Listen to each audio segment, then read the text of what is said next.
भक्तजनों, आइए अब सुनते हैं बृहस्पतिवार व्रत विधि एवं कथा। बृहस्पतिवार के व्रत की विधि।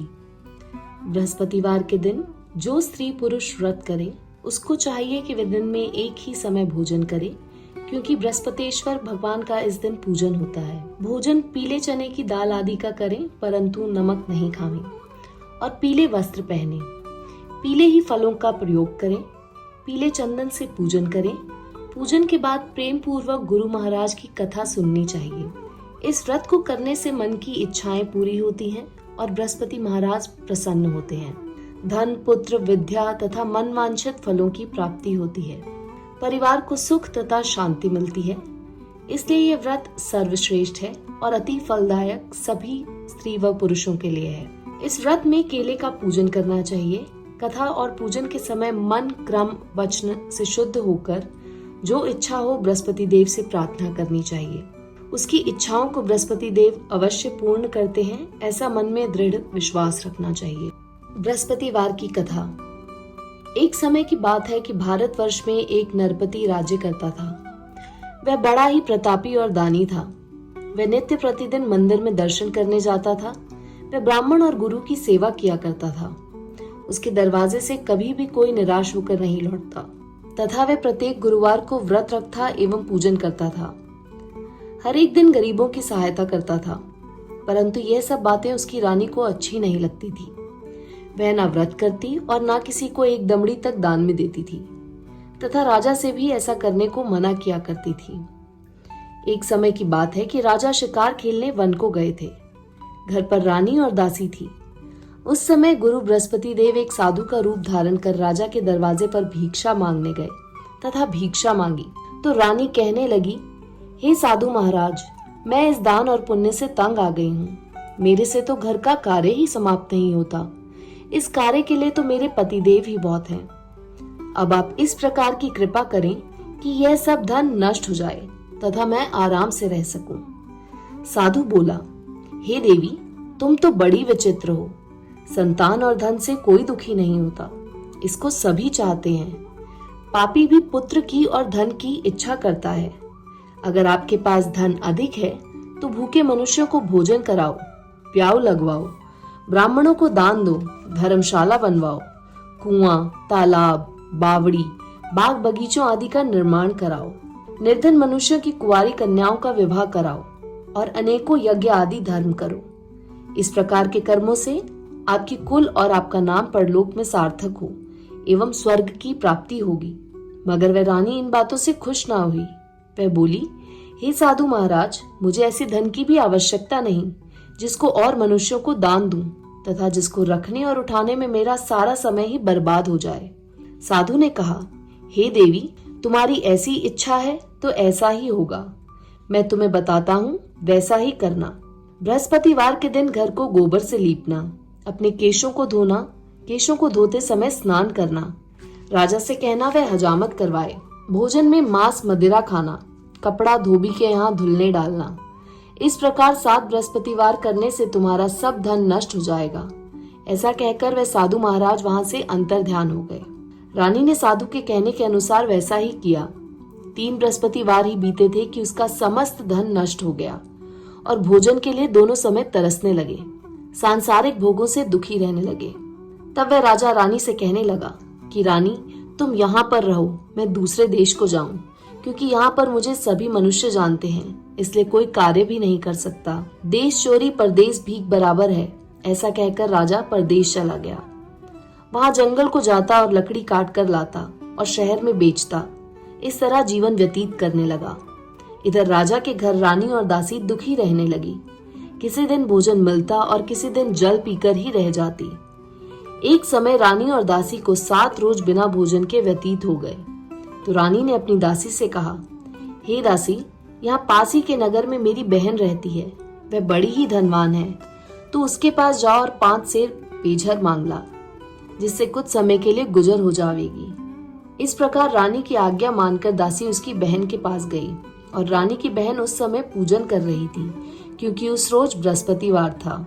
जब दासी ने रानी की बहन को देखा और उससे बोली, हे रानी, मुझे तुम्हारी बहन ने भेजा है, मेरे लिए 5 सेर बेझर दे दो। इस प्रकार दासी ने अनेक बार कहा, परंतु रानी ने कुछ उत्तर ना दिया, क्योंकि वह उस समय बृहस्पतिवार की व्रत कथा सुन रही थी। इस प्रकार जब बांदी को किसी प्रकार का उत्तर नहीं मिला तो वह बहुत दुखी हुई एवं क्रोध भी आया और लौटकर अपने गांव आ रानी के पास आकर बोली, हे रानी, तुम्हारी बहन तो बहुत ही बड़ी आदमिन है, वह छोटे मनुष्य से बात भी नहीं करती, इसलिए मैंने उससे कहा तो उसने कोई उत्तर नहीं दिया। मैं वापस चली आई। रानी बोली, हे दासी, इसमें उसका कोई दोष नहीं है। जब बुरे दिन आते हैं तब कोई सहारा नहीं देता। अच्छे बुरे का पता आपत्ति में आकर ही लगता है। जो ईश्वर की इच्छा होगी वही होगा। यह सब हमारे भाग्य का दोष है। इधर उस रानी ने देखा कि मेरी बहन की दासी आई थी, परंतु मैं उससे नहीं बोली। इससे वह बहुत दुखी हुई होगी। यह सोच कथा को सुन और विष्णु भगवान का पूजन समाप्त कर वह रानी बहन के घर चल दी और जाकर अपनी बहन से कहने लगी कि हे बहन, मैं बृहस्पतिवार का व्रत कर रही थी। तुम्हारी दासी गई, परंतु जब तक कथा होती है तब तक ना उठते हैं और ना बोलते हैं, इसलिए मैं ना बोली। कहो दासी, क्यों गई थी? रानी बोली, बहन, हमारे अनाज नहीं था।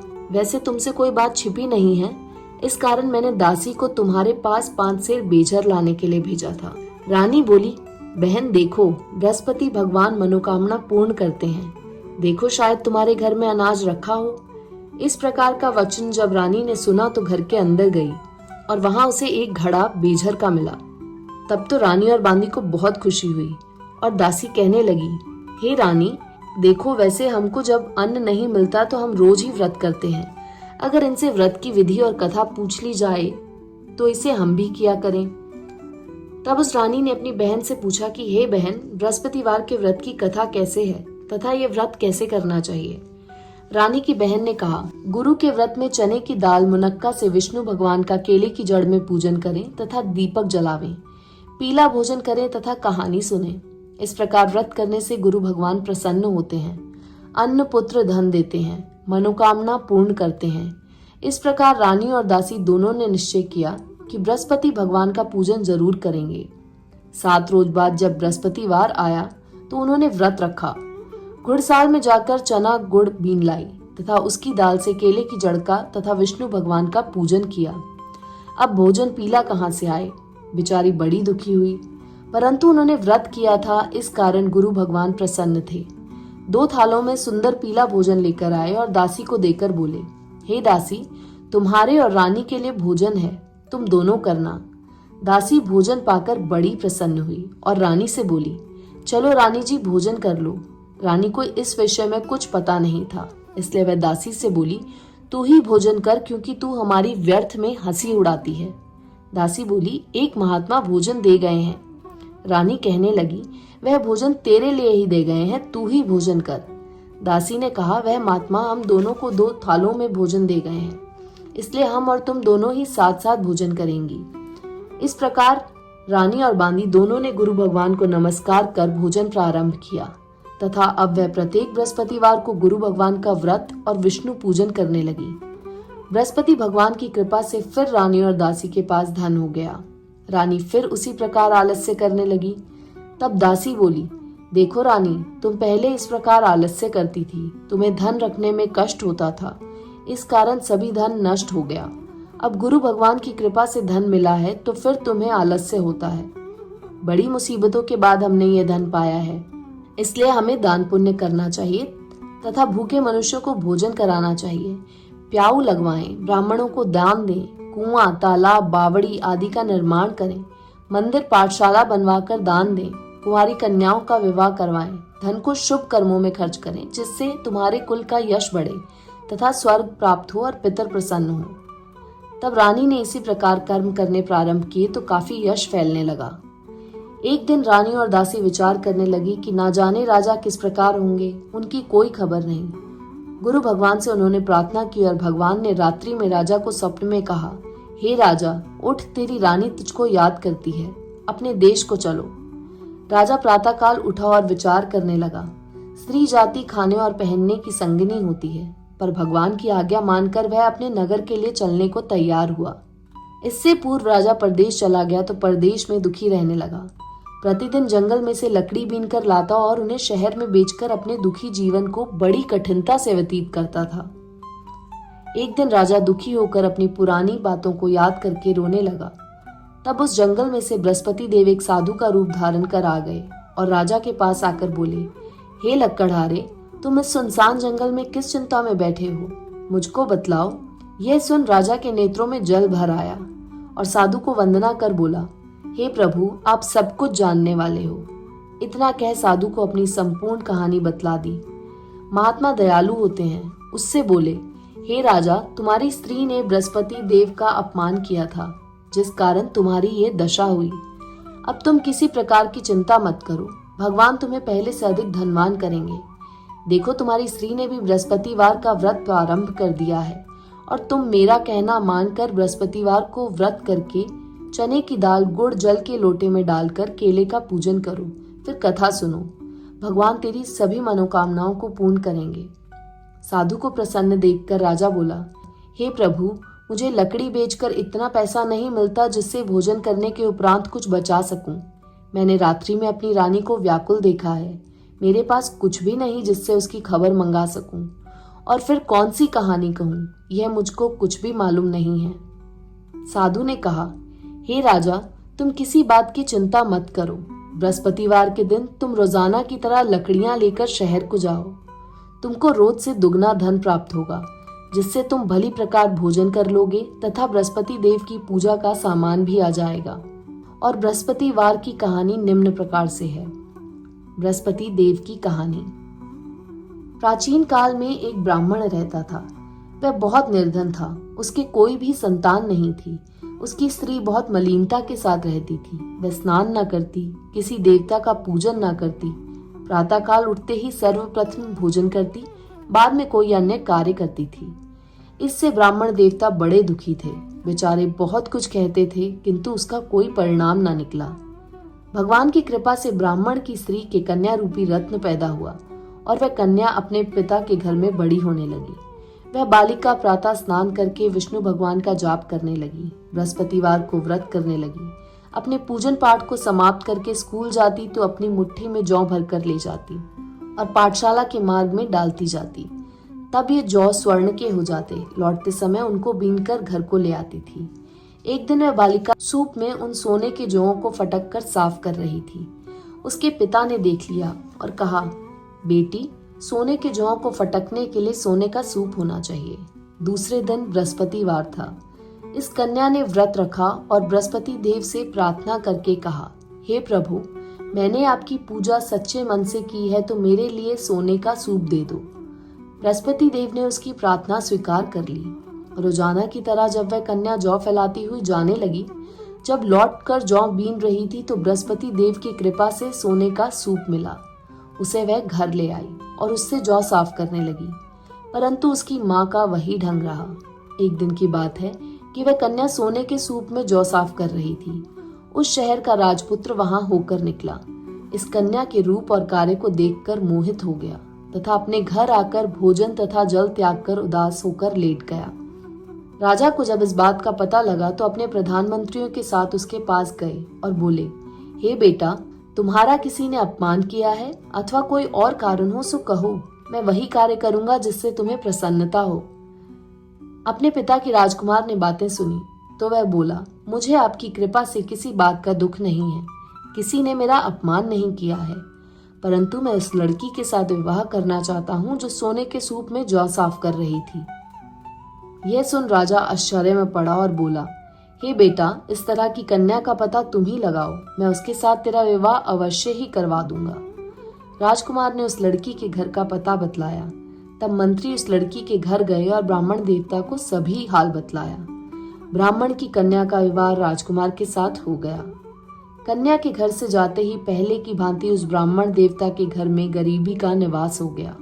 अब भोजन के लिए भी अन्न बड़ी मुश्किल से मिलता था। एक दिन दुखी होकर ब्राह्मण देवता अपनी पुत्री के पास गए। बेटी ने पिता की दुखी अवस्था को देखा और अपनी माँ का हाल पूछा। तब ब्राह्मण ने सभी हाल कहा। कन्या ने बहुत सा धन देकर अपने पिता को विदा कर दिया। इस तरह ब्राह्मण का कुछ समय सुखपूर्वक व्यतीत हुआ। कुछ दिन बाद फिर वही हाल हो गया। ब्राह्मण फिर अपनी कन्या के यहाँ गया और सभी हाल कहा तो लड़की बोली, हे पिताजी, आप माताजी को यहाँ लिवा लाओ, मैं उसे विधि बता दूंगी जिससे गरीबी दूर हो जाए। वह ब्राह्मण देवता अपनी स्त्री को साथ लेकर पहुंचे तो पुत्री अपनी माँ को समझाने लगी, हे माँ, तुम प्रातःकाल उठकर प्रथम स्नान आदि करके विष्णु भगवान का पूजन करो तो सब दरिद्रता दूर हो जाएगी। परंतु उसकी माँ ने एक भी बात नहीं मानी और प्रातःकाल उठकर अपनी पुत्री के बच्चों की जूठन को खा लिया। एक दिन उसकी पुत्री को भी बहुत गुस्सा आया और एक कोठरी से सभी सामान निकाल दिया और अपनी माँ को उसमें बंद कर दिया। प्रातःकाल उसमें से निकाला तथा स्नान आदि करा के पाठ करवाया तो उसकी माँ की बुद्धि भी ठीक हो गई और फिर प्रत्येक बृहस्पतिवार को व्रत रखने लगी। इस व्रत के प्रभाव से उसकी माँ भी बहुत ही धनवान तथा पुत्रवती हो गई और बृहस्पति जी के प्रभाव से स्वर्ग को प्राप्त हुई तथा वह ब्राह्मण भी सुख पूर्वक इस लोक के सुख भोग कर स्वर्ग को प्राप्त हुए। इस तरह कहानी कहकर साधु देवता वहां से लोप हो गए। धीरे धीरे समय व्यतीत होने पर फिर वही बृहस्पतिवार का दिन आया। राजा जंगल से लकड़ी काटकर किसी शहर में बेचने गया। उसे उस दिन और दिन से अधिक पैसा मिला। राजा ने चना गुड़ आदि लाकर बृहस्पतिवार का व्रत किया। उस दिन से उसके सभी कलेश दूर हुए। परंतु बेचारा जब दोबारा बृहस्पतिवार का दिन आया तो बृहस्पतिवार का व्रत करना भूल गया। इस कारण बृहस्पति भगवान नाराज हो गए। उस दिन उस नगर के राजा ने विशाल यज्ञ का आयोजन किया तथा शहर में ये घोषणा करा दी कि कोई भी मनुष्य अपने घर भोजन ना बनावे, ना आग जलावे। समस्त नर नारी मेरे यहाँ भोजन करने आवे। इस आज्ञा को जो ना मानेगा उसके लिए फांसी की सजा दी जाएगी। इस तरह की घोषणा संपूर्ण नगर में करवा दी गई। राजा की आज्ञा अनुसार शहर के सभी लोग भोजन करने गए, लेकिन लक्कड़हारा कुछ देर से पहुंचा, इसलिए राजा उसको अपने साथ घर लिवा ले गए और ले जाकर भोजन करा रहे थे तो रानी की दृष्टि उस खूंटी पर पड़ी जिस पर उसका हार लटका हुआ था। वह वहां पर दिखाई नहीं दिया।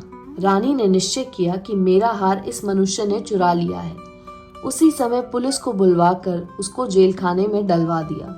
जब राजा जेल खाने में पड़ गया और बहुत दुखी होकर विचार करने लगा कि न जाने कौन से पूर्व जन्म के कर्म से मेरे लिए दुख प्राप्त हुआ है, और उसी साधु को याद करके रोने लगा जो कि जंगल में मिला था।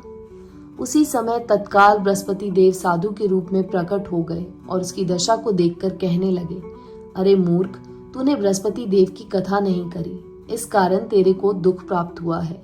अब चिंता मत कर, बृहस्पतिवार के दिन जेल खाने के दरवाजे पर 4 पैसे पड़े मिलेंगे, उनसे तू बृहस्पति देव की पूजा करना, तेरे सभी कष्ट दूर हो जाएंगे। बृहस्पतिवार के रोज उसे 4 पैसे मिले। राजा ने कथा कही। उसी रात्रि को बृहस्पति देव ने उस नगर के राजा के स्वप्न में कहा, हे राजा, तुमने जिस आदमी को जेल खाने में बंद कर दिया है वह निर्दोष है, वह राजा है, उसे छोड़ देना। रानी का हार उसी खूंटी पर लटका हुआ है। अगर तू ऐसा नहीं करेगा तो मैं तेरे राज्य को नष्ट कर दूंगा। इस तरह के रात्रि स्वप्न को देख राजा प्रातःकाल उठा और खूंटी पर हार देखकर लक्कड़हारे को बुलाकर क्षमा मांगी तथा राजा को योग्य सुंदर वस्त्र आभूषण देकर विदा किया तथा गुरुदेव की आज्ञा अनुसार राजा अपने नगर को चल दिया। राजा जब नगर के निकट पहुंचा तो उसे बड़ा आश्चर्य हुआ। नगर में पहले से अधिक बाग, तालाब और कुएं तथा बहुत सी धर्मशाला, मंदिर आदि बन गए थे। राजा ने पूछा, ये किसका बाग और धर्मशाला है? तब नगर के सब लोग कहने लगे, यह सब रानी और बांदी के हैं। राजा को आश्चर्य हुआ और गुस्सा भी आया।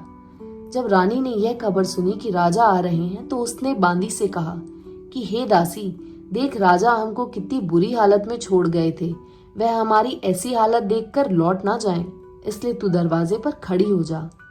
आज्ञा अनुसार दासी दरवाजे पर खड़ी हो गई और राजा आए तो उन्हें अपने साथ लिवा लाई। तब राजा ने क्रोध करके अपनी तलवार निकाली और पूछने लगे, यह बताओ कि ये धन तुम्हें कैसे प्राप्त हुआ? तब उन्होंने कहा, हमें ये सब धन बृहस्पति देव के इस व्रत के प्रभाव से प्राप्त हुआ है। राजा ने निश्चय किया कि 7 रोज बाद तो सभी बृहस्पति देव का पूजन करते हैं, परंतु मैं रोजाना दिन में 3 बारी कहानी कहा करूंगा तथा रोज व्रत किया करूंगा। अब हर समय राजा के दुपट्टे में चने की दाल बंधी रहती तथा दिन में 3 बारी कहानी कहता। एक रोज राजा ने विचार किया कि चलो अपनी बहन के यहाँ हुआ में। इस तरह निश्चय कर राजा घोड़े पर सवार हो अपनी बहन के यहाँ को चलने लगा। मार्ग में उसने देखा कि कुछ आदमी एक मुर्दे को लिए जा रहे हैं। उन्हें रोककर राजा कहने लगा, अरे भाइयों, मेरी बृहस्पतिवार की कहानी सुन लो। वह बोले, लो हमारा तो आदमी मर गया है, इसको अपनी कथा की पड़ी है। परंतु कुछ आदमी बोले, अच्छा कहो, हम तुम्हारी कथा भी सुनेंगे। राजा ने दाल निकाली और जब कथा आधी हुई कि मुर्दा हिलने लग गया और जब कथा समाप्त हो गई तो राम राम करके वह मनुष्य खड़ा हो गया। आगे मार्ग में उसे एक किसान खेत में हल चलाता मिला। राजा ने उसे देखा और उससे बोला, अरे भैया, तुम मेरी बृहस्पतिवार की कथा सुन लो। किसान बोला, जब तक मैं तेरी कथा सुनूंगा तब तक 4 हरिया जोत लूंगा। जा अपनी कथा किसी और को सुनाना। इस तरह राजा आगे चलने लगा। राजा के हटते ही बैल पछाड़ खाकर गिर गए तथा उसके पेट में बहुत जोर से दर्द होने लगा। उस समय उसकी माँ रोटी लेकर आई। उसने जब ये देखा तो अपने पुत्र से सब हाल पूछा और बेटे ने सभी हाल कह दिया। तो बुढ़िया दौड़ी दौड़ी उस घुड़सवार के पास गई और उससे बोली, मैं तेरी कथा सुनूंगी, तू अपनी कथा मेरे खेत पर ही चलकर कहना। राजा ने बुढ़िया के खेत पर जाकर कथा कही, जिसके सुनते ही वे बैल खड़े हो गए तथा किसान के पेट का दर्द बंद हो गया। राजा अपनी बहन के यहाँ पहुंच गया। बहन ने भाई की खूब मेहमानी की। दूसरे रोज प्रातःकाल राजा जगा तो देखने लगा कि सब लोग भोजन कर रहे हैं। राजा ने अपनी बहन से कहा कि ऐसा कोई मनुष्य है जिसने भोजन नहीं किया हो, मेरी बृहस्पतिवार की कथा सुन ले। बहन बोली, हे भैया, यह देश ऐसा ही है, पहले यहाँ लोग भोजन करते हैं, बाद में अन्य कोई कार्य करते हैं। अगर कोई पड़ोस में हो तो दिखाऊं। वह ऐसा कहकर देखने चलेगी, परंतु उसे कोई व्यक्ति नहीं मिला जिसने भोजन ना किया हो। अतः वह एक कुम्हार के घर गई जिसका लड़का बीमार था। उसे मालूम हुआ कि उनके यहाँ 3 रोज से किसी ने भी भोजन नहीं किया है। रानी ने अपनी भाई की कथा सुनने के लिए कुम्हार से कहा। वह तैयार हो गया। राजा ने जाकर बृहस्पतिवार की कथा कही, जिसको सुनकर उसका लड़का ठीक हो गया। अब तो राजा की प्रशंसा होने लगी। एक रोज राजा ने अपनी बहन से कहा, हे बहन, हम अपने घर को जाएंगे, तुम भी तैयार हो जाओ। राजा की बहन ने अपनी सास से कहा। सास बोली, हाँ चली जा, परंतु अपने लड़कों को मत ले जाना, क्योंकि तेरे भाई के कोई औलाद नहीं है। बहन ने अपने भैया से कहा, हे भैया, मैं तो चलूंगी, पर कोई बालक नहीं जाएगा। राजा बोला, जब कोई बालक नहीं चलेगा तब तुम क्या करोगी? बड़े दुखी मन से राजा अपने नगर को लौट आया। राजा ने अपनी रानी से कहा, हम निर्वंशी राजा हैं, हमारा मुंह देखने का धर्म नहीं है और कुछ भोजन आदि नहीं किया। रानी बोली, हे प्रभु, बृहस्पति देव ने हमें सब कुछ दिया है, हमें औलाद भी अवश्य देंगे। उसी रात को बृहस्पति देव ने राजा से स्वप्न में कहा, हे राजा, उठ, सभी सोच को त्याग दे, तेरी रानी गर्भ से है। राजा को यह बात सुनकर बड़ी खुशी हुई। 9वें महीने में उसके गर्भ से एक सुंदर पुत्र पैदा हुआ। तब राजा बोला, हे रानी, स्त्री बिना भोजन के रह सकती है, बिना कहे नहीं रह सकती। जब मेरी बहन आवे तुम उससे कुछ मत कहना। रानी ने सुनकर हाँ कर दिया। जब राजा की बहन ने यह शुभ समाचार सुना तो वह बहुत खुश हुई तथा बधाई लेकर अपने भाई के यहाँ आई। तभी रानी ने कहा, घोड़ा चढ़कर तो नहीं आई, गधा चढ़ी आई। राजा की बहन बोली, भाभी, मैं इस प्रकार ना कहती तो तुम्हें औलाद कैसे मिलती? बृहस्पति देव ऐसे ही हैं, जैसी जिसकी मन में कामनाएं हैं सभी को पूर्ण करते हैं। जो सद्भावना पूर्वक बृहस्पतिवार का व्रत करता है एवं कथा पढ़ता है अथवा सुनता है और दूसरों को सुनाता है, बृहस्पति देव उसकी सभी मनोकामनाएं पूर्ण करते हैं। भगवान बृहस्पति देव उनकी सदैव रक्षा करते हैं। संसार में सद्भावना से भगवान जी का पूजन व्रत सच्चे हृदय से करते हैं तो उनकी सभी मनोकामनाएं पूर्ण करते हैं। जैसी सच्ची भावना से रानी और राजा ने उनकी कथा का गुणगान किया तो उनकी सभी इच्छाएं बृहस्पति देव जी ने पूर्ण की थी। इसलिए सबको कथा सुनने के बाद प्रसाद लेकर जाना चाहिए।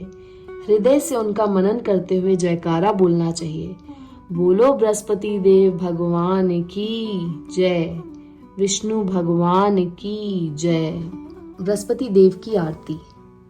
ओम जय बृहस्पति देवा, स्वामी जय बृहस्पति देवा। छिन छिन भोग लगाऊं, छिन छिन भोग लगाऊं, कदली फल मेवा। ओम जय बृहस्पति देवा, तुम पूरण परमात्मा, तुम अंतर्यामी, स्वामी तुम अंतर्यामी। जगत पिता जगदीश्वर, तुम सबके स्वामी। ओम जय बृहस्पति देवा। चरणामृत निज निर्मल सब पातक हरता। स्वामी सब पातक हरता। सकल मनोरथ दायक कृपा करो भरता। ओम जय बृहस्पति देवा।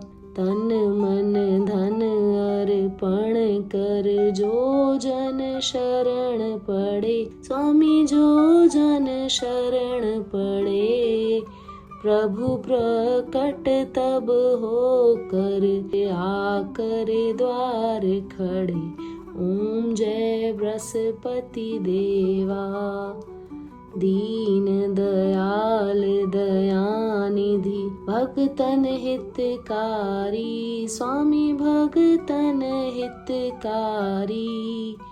पाप दोष सब हरता भव बंधन हारी। ओम जय बृहस्पति देवा। सकल मनोरथ दायक सब संशय तारो। स्वामी सब संशय तारो। विषय विकार मिटाओ संतन सुखकारी। ओम जय बृहस्पति देवा। जो कोई आरती तेरी प्रेम सहित गावे। स्वामी श्रद्धा सहित गावे। ज्येष्ठानंद बंद सो निश्चय पावे। ओम जय बृहस्पति देवा। सब बोलो विष्णु भगवान की जय। बोलो बृहस्पति देव भगवान की जय।